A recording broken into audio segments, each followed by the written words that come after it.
know that the term Fumé Blanc was first used by Californian winemaker Robert Mondavi in the 1960s. You see, Mondavi was a big fan of Sauvignon Blanc. Unfortunately for him, Californians at the time were not.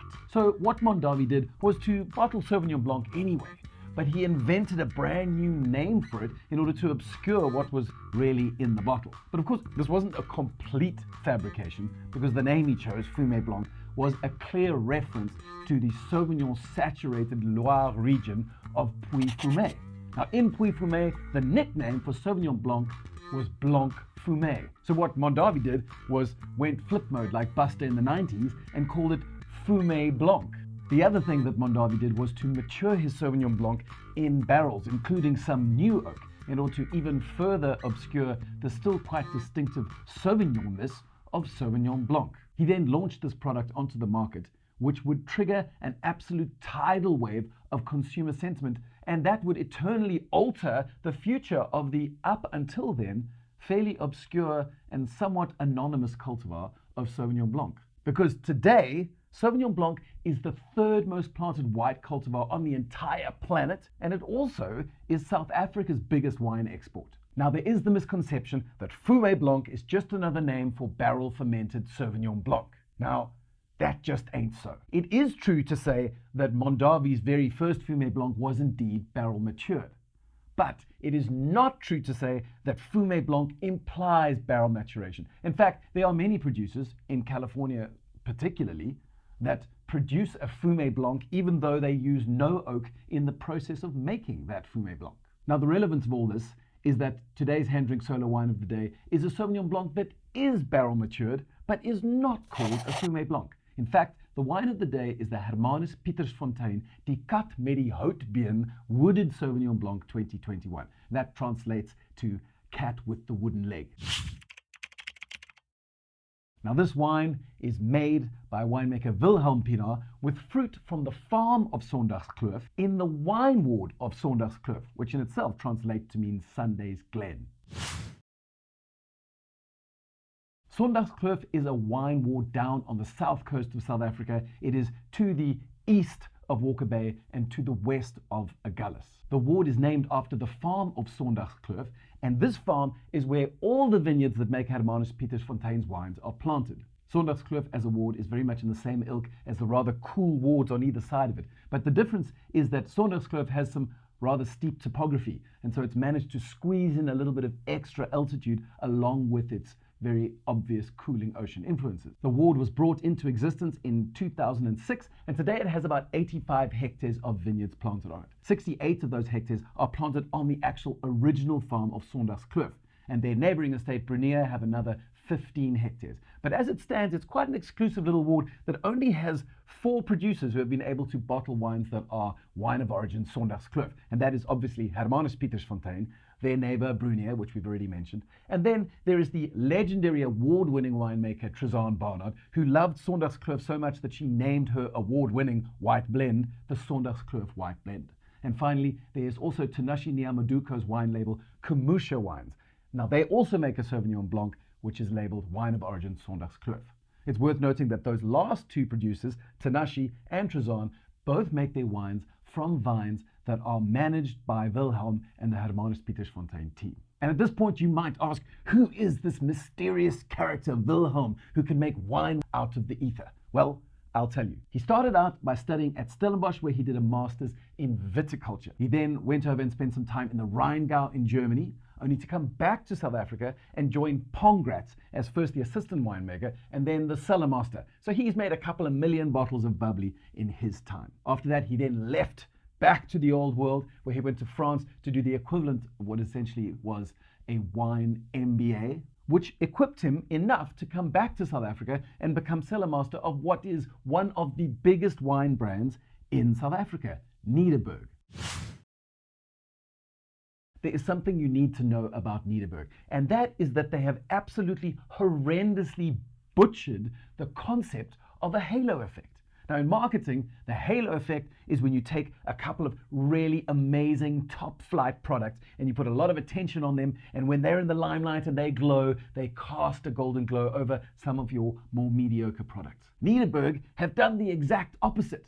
because the vast majority of wine drinkers are familiar with their more mediocre products. In fact, a casual wine drinker who's not too concerned about what he's drinking will be happy to drink NEDERBURG Baron because you can get it at Spur and pretty much anywhere else. But then, for some reason, when that casual wine drinker decides to venture forth towards what they might deem wine connoisseurship, they abandon NEDERBURG and they look back at their Baron days perhaps as some sort of awkward wine adolescence that they no longer want to have anything to do with as they step towards wine maturity. I guess it would be like a millennial disassociating themselves from memories of wearing corduroy pants and listening to Limp Bizkit or Creed. But what many of these wine drinkers fail to realize is that NEDERBURG have an absolute crown of exquisite wines that are very much worth exploring, and yet they never get to see them, mostly because they are only available from the estate. But if you're hearing this now and you are one of those wine drinkers who has abandoned NEDERBURG, go and visit the estate and stock up on the following wines. First of all, their R163 Cabernet Sauvignon. It is an absolute legendary bottle. You can put that in the cellar, and in 10 years' time, it's going to make you feel very special indeed.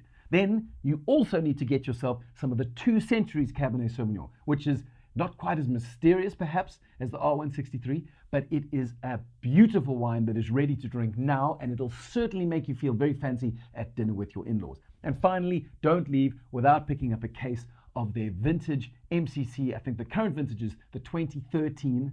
It is a beautiful wine with lovely tertiary elements and exquisitely made, superbly complex, and I think it's some of the best value in the entire South African Cap Classique category. But back to Wilhelm, because one might consider that as cellar master of one of the biggest wine brands in South Africa, he would sit back and survey his kingdom like Mufasa holding a glass of Cabernet. And yet, he knew in his heart of hearts that in order to make wines that he was really proud of, he would need to be able to spend as much time in the vineyards as he did in the cellar. So when an opportunity came to move from the gargantuan NEDERBURG down to the far, far smaller HermanusPietersfontein, he jumped at this opportunity because he knew that that would help him realize that dream, where he could be in the vineyards, touching the vines, in touch with the soil, but also in control of what was happening in the cellar. He also, as a side effect, got to work in one of the most exciting emerging regions in South African wine, which is the Cape South Coast.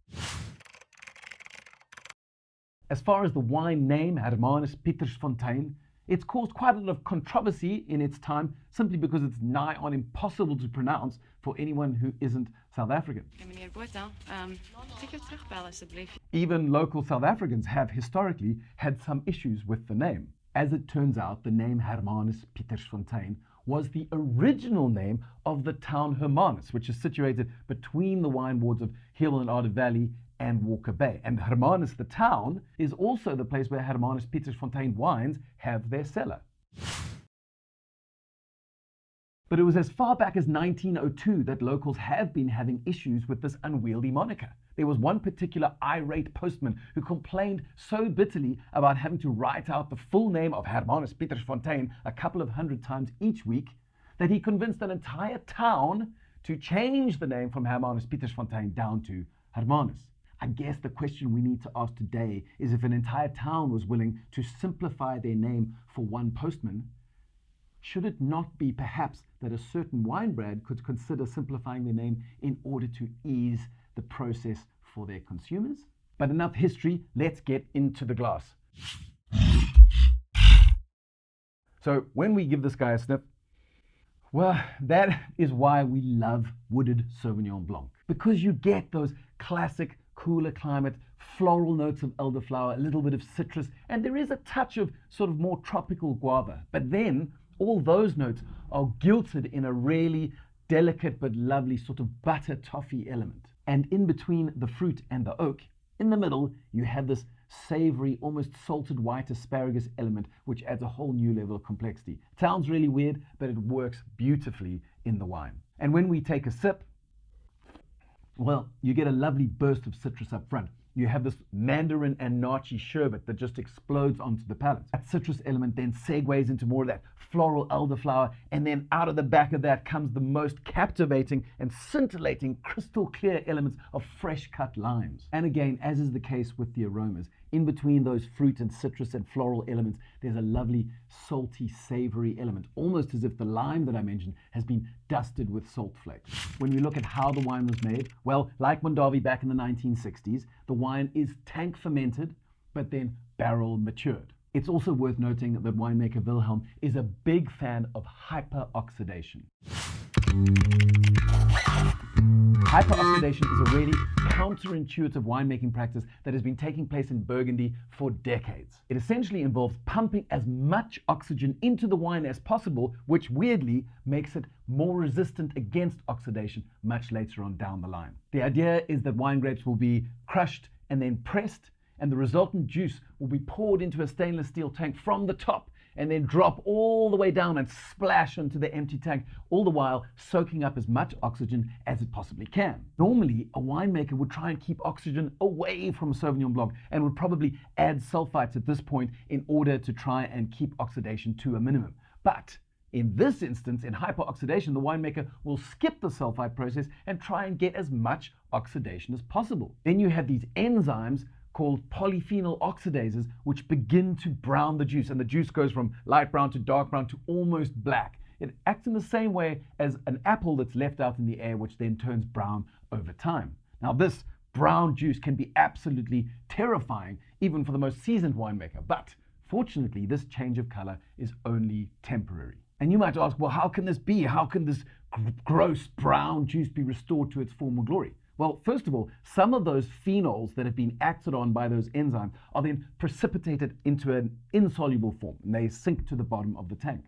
Secondly, during fermentation, the yeast actually begins to eat some of the oxygen in the wine, as well as some of the brown pigments that are informing the color of that juice. And so as fermentation progresses, the color gets lighter and lighter, and eventually after settling, will be clear again. The end result is a wine that is not only stable and clear, but it combines some really interesting oxidative flavor elements with more conventional cultivar-driven flavors. In some of the other components that don't get hyperoxidized, Wilhelm allows 48 hours of skin contact. And during that time, he's also one of the adopters of non-Saccharomyces yeast strains that he'll add into this tank to act as a microbial protection in place of something like sulfites. And for the yeast geeks, Wilhelm says he's a big fan of Lafort's X5, and in fact, that is pretty much the only yeast he uses in the cellar when fermenting these wines. After fermentation is done, the wine is then matured in barrel, and that is where we get, as mentioned earlier, those lovely lacy elements of butter toffee, which add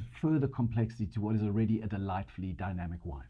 Well, that's all we have time for today, but if you have any questions about hyperoxidation or Robert Mondavi or Sauvignon Blanc or Sondagskloof, then leave a comment on the website and I'll try and get back to you. And if you enjoyed the video, then support us on Patreon and subscribe to the Hendrik Solo YouTube channel, where we publish 6 videos each month on things like wine science, wine history, unusual cultivars, and some of the rising dynamic winemaking stars coming out of the South African wine.